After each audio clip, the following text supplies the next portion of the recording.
Hello to everybody and welcome to a new training session of the Moldovas Lab, developed in the framework of the European Project Bond. These training sessions have been promoted by ProEntrance with the support of FAO and Córdoba University and have been organized in 3 different events. In the context of the third one, we are developing and sharing with you this video containing the following session: the importance to generate synergies in our social context and tools to design bridging strategies. Let me share with you the agenda of the session. First, we will be presenting the concept of bridging strategies and the importance of considering these strategies within our groups in order to facilitate the achievement of our goals and aims. Second, we will be presenting a very useful and interesting tool to design efficient and smart bridging strategies in our groups, which is called the social map. So let me start with the concept of bridging strategies and its importance, and let me start explaining first the concept of bonding strategies. We will take the common vision of our group as the starting point. Without a common vision, that is, if we have not clearly defined what our group is concerned for, it will not be possible at all to design any strategy as a group. So the first main issue for a group is to work on its bonding strategy. What does it mean? This is the strategy that will allow us to strengthen what has motivated us to become a group, and so to reinforce our collective aims and identity. Every group needs to work on this issue. Between many important elements of the bonding strategies in our group, we can find first the common values and principles and the shared vision of the group. It's strongly recommended that they are collectively defined, or at least clearly known by all participants. It will help a lot if this is built in an explicit way. Please consider that implicit assumptions in a group are not desirable at all, as they can easily generate misunderstandings and so conflicts. So never forget about collectively define your group values, principles, and shared vision. Another important element of the bonding strategy in a group is to define the organizational performance of the group. That is, the way we are going to function as a group, how we will take decisions, how the information will flow, and so on. It's about taking into account, when designing our group, the dimensions visited during the first session of this training event. Remember, we were talking about the 3 pillars of a group: the objectives, the processes, and the people, or the 4 dimensions of the group: the decision making, the emotional management, the creative inquiry, and the cohesion. All these pillars and dimensions or moments in our group are basic. If we forget to introduce in our design one of them, our table, let's say, our organization, our group will fall down sooner or later, or it will not be satisfactory for all the members. So the bonding strategy must also include what we were discussing in the last training session about the emotional dimension and the conflicts. The bonding strategy allows us to build solid and strong groups from inside. The other basic strategy in a group is the bridging focus, that is the networking. Okay, so how we will develop healthy relations, cooperations, agreements with other organizations in order to reinforce our aims and goals as a group. These strategies are a key issue, right? Because as you know, the union makes the force, right? So what do we mean when talking about designing bridging strategies? We mean, first, to identify supporters organizations, that is, organizations that share our common vision, our main goals, and our main aims. With this type of organizations, the objective is to promote our networking with them, that is, to build strategies of partnership. Second, to identify what we call the difference, that is, those organizations that share some of our goals and aims, but that They have a different common vision about the issues we want to deal with. These are organizations that can be our allies if we work on concrete actions and concrete strategies. With these actors, it's important to look at those points that unite us, that we have in common, and that can facilitate to wake up possible alliances. Please do not regard the differences with these actors as oppositions or obstacles impossible to get over, because we would be losing potential very important alliances for our group. We will go through concrete examples when having presented all the types of organizations that we can find around us in our social context. Third, to identify those actors that are out of the discussion. That is, they do not have expressed yet any position related to our vision, but they could have something to say or an interest somehow on it. These are actors that could be potential allies and in some cases potential partners in our networks. The idea with these actors is to convince them about supporting our goals, to seduce them, let's say, and we will be coming back to them afterwards. Fourth, there are the real opponents, and these are those actors that are clearly against our aims and goals as a group. Their common vision is exactly the opposite to ours. The idea when designing our bridging strategies is to isolate them. There is nothing we can do related to these actors apart from generating such networks and alliances with other actors that they will become isolated in the social arena. So, bridging strategies consist in establishing or reinforcing our networks with those actors identified as supporters, to find concrete points of alliance with those identified as differents, to seduce and bring closer to us those actors identified as out of discussion but potentially interested in our aims or goals, and finally to isolate through these bridging strategies those actors considered as opponents. So how can we collectively design these strategies? Let me introduce you now the second part of the agenda, and this is a very useful tool to do so, called the social map. To design your own social map, you need to be willing to design, in a consensed and collective way, in your group, your bridging strategy. So it's suggested to organize a meeting or a workshop in your group where you will collectively develop the following technique. The first step of this technique is to remember collectively the main aim of your group. That is the general objective, the common vision of your group. This main aim or main objective will be the reference point in the rest of the technique, so it must be really clear for all participants.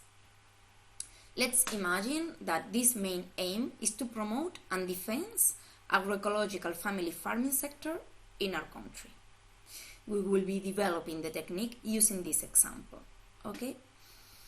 So then we will design a double axe diagram as shown in the slide, and our group main aim will be located right in the corner. Again, this is the reference point for all the rest of the technique. The second step of the exercise or dynamic is to identify different possible positions of other organizations in relation to our main aim. So in the horizontal line, we will locate the 4 possible positions already explained. First, as the closest position to our main aim, we will locate the column of the supporters. Remember, these are the organizations that share our common vision.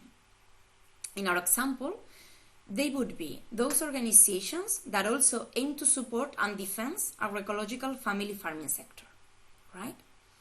Second, we will locate the column of the difference. Remember, these are the organizations that share some of our goals and aims, but that their common vision is different to ours.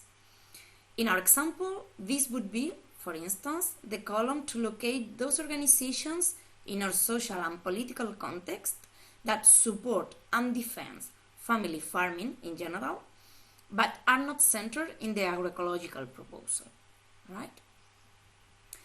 Third, we would locate the column of the out of discussion organization.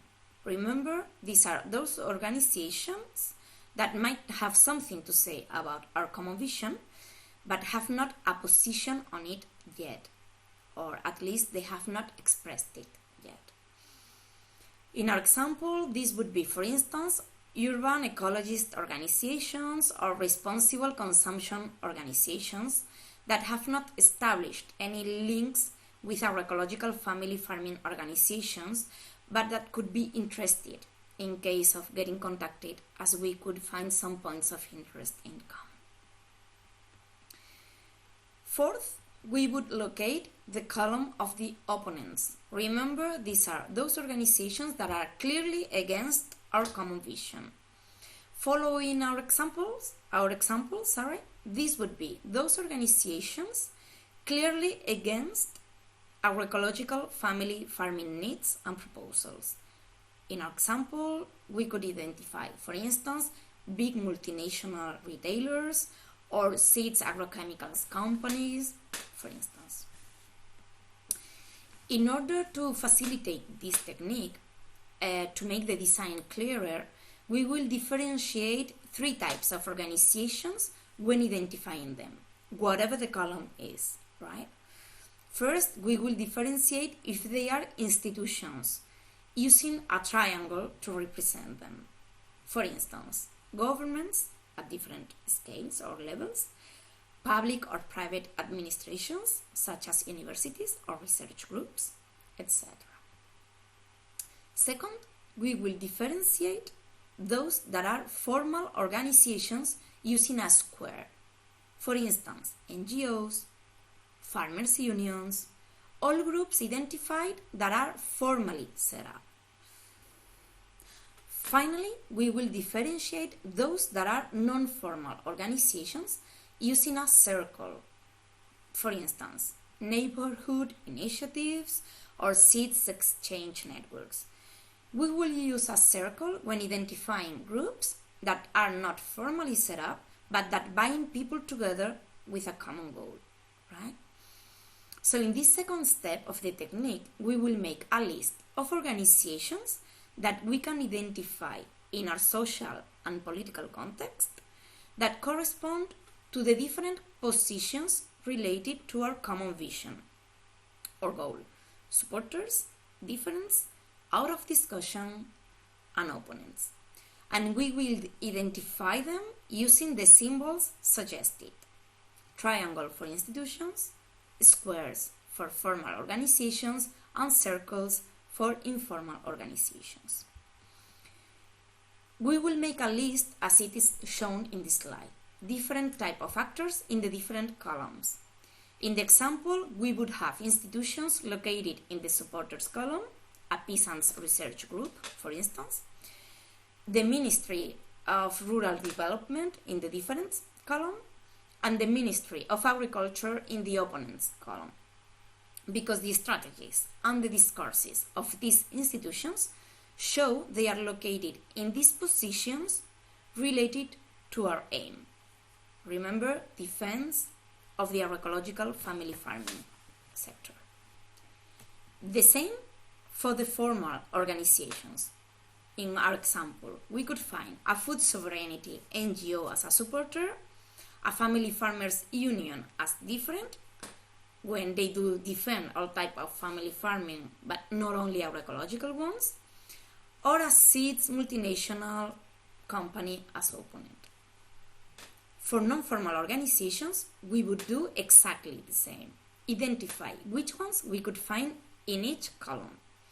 In our example, we could find a regional seeds exchange network in the supporters column, a farmers mutual support initiative in the difference column, and an industrial farmers union in the opponents column. As many organizations you are able to identify, more effective and detailed bridging strategies you will be able to design. So please take your time identifying all the organizations that could be located in your social map. The step 3 of the technique invites us to locate the organizations identified by their level of power related to the decisions that are required to achieve our common vision. The question to answer for each of the organizations identified is: how much power does this organization have related to our issue? So the ones with more power will be located at the top of their column. The ones with medium level of power will be located in the middle of the column, and the ones with low level of power will be located at the bottom of their column, right? At this point of the technique, I would like to clarify two very important orientations when locating the organizations in your social map. First, there is not a true or a wrong position of an organization in the design. We must locate each organization where we as a group think it's located, right? But do not get blocked on that. The important point is the debate and reflection about these elements that this exercise generates in the group, and to find the final position that more or less satisfy everybody in the group, right? Second, please do not forget to locate your own organization in the map. This is very important to continue with the exercise. For sure, we will be located in the supporters column. And the point is to agree on your level of power related to your issue, right? So let's continue to step 4.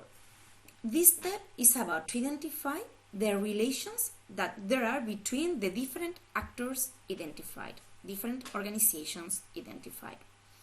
At this step, we go actor, organization by organization, including our own organization, identifying with which other actors there is a relation and how this relation is.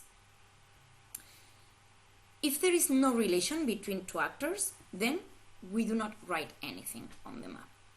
It's when we identify a relation that we have 3 possibilities. The 3 possibilities when two actors have any relation between them are: first, they have a good relation, and the symbol is this double-ended arrow. Second, they have a conflictual relation. The symbol is a double-ended arrow with a cross on it. You can also paint this arrow in another color, such as red. So just decide first how you are gonna represent this conflictual relation, with a cross or with another color. Third, we have a relation, but it is weak. The symbol here will be a double-ended arrow with a discontinuous line. Following our example, the identification of the relations could give us something like this.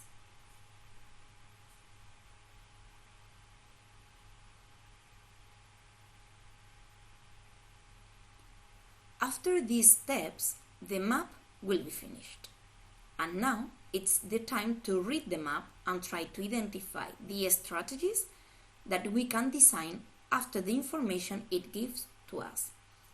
So, what type of strategies we can design from this map? First, how to strengthen the supporters column. So, let's see if there are relations between all the actors located here and if these relations are strong.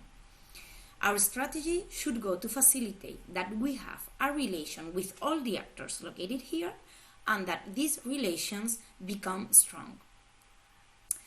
The map helps us to identify which relations we must establish, which ones we must reinforce, and how to do that. For instance, we could reach an actor that we don't have a relation with yet through a bridge organization. Okay? In our example, if we are the regional seats network, we don't have any relation with the peasants research group, and it can be a very important partnership. So we could establish a collaborative relation with this peasants research group via the Food Sovereignty NGO.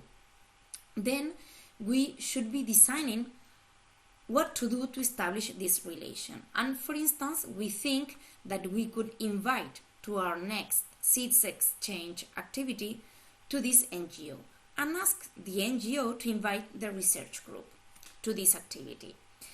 We could organize during the activity a meeting with these two actors in order to present our ideas or our aims and try to build a common strategy with them, right? Second, how to build concrete alliances with the differents, right? So we could design possible alliances with the organizations that we already have a relation. We could try to reinforce a weak relation here with a concrete proposal on something that we know we share. Also, we could reach an interesting organization through other bridging organizations. For instance, via the Peasants Research Group, we could try to design a shared strategy with the Family Farmers Union. And also we could see the alliance we could build with them, with the Family Farmers Union, in order to reach the Ministry of Rural Development. We could think about a concrete demand towards the Ministry of Rural Development that we know we share with this union and try to build a concrete alliance on it. Third, how we could seduce the out of the discussion organizations identified. Imagine we decide to get closer to the workers' union, as we identify it has more power than us and we think it can be interesting to have their support somehow. We could not use our alliance with the Family Farmers Union as they have a conflictual relation between them. So we should avoid this path because it would never work. We can decide another path that would go via the Peasants Research Group and its relation with the ecologist organization that is in the out of the discussion column, right? Once this link is established, we could reach the workers' union thanks to the help of this ecologist organization. For every step to reach the Peasants Research Group, to reach the Farmers Union, to reach the ecologist organization, for every single step of this strategy, we must have to think what we are going to propose, right?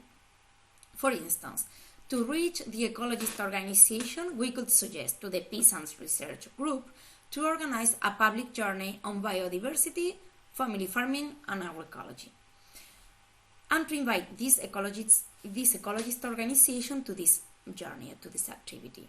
One of the final objectives of these strategies is to gain so much support and alliances that we arrive to isolate the opponents in the social arena and in the political discussion.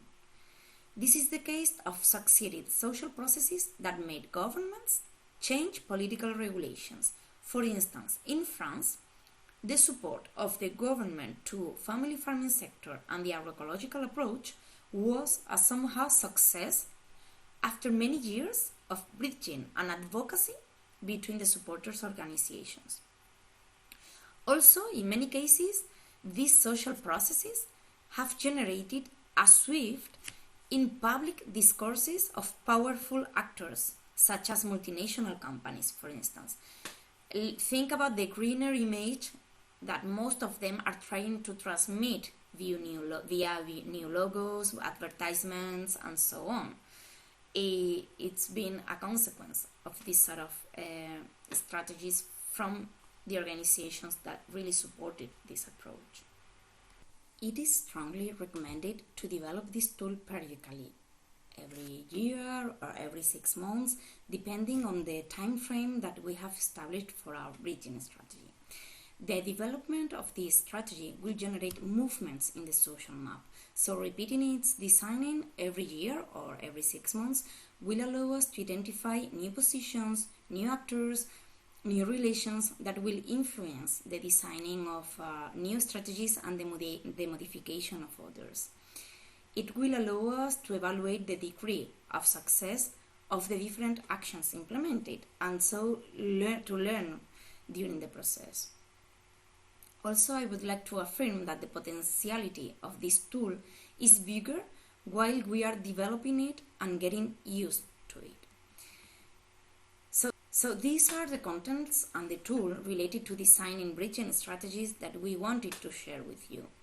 I really hope you found it interesting and useful, and you will be using it in your groups.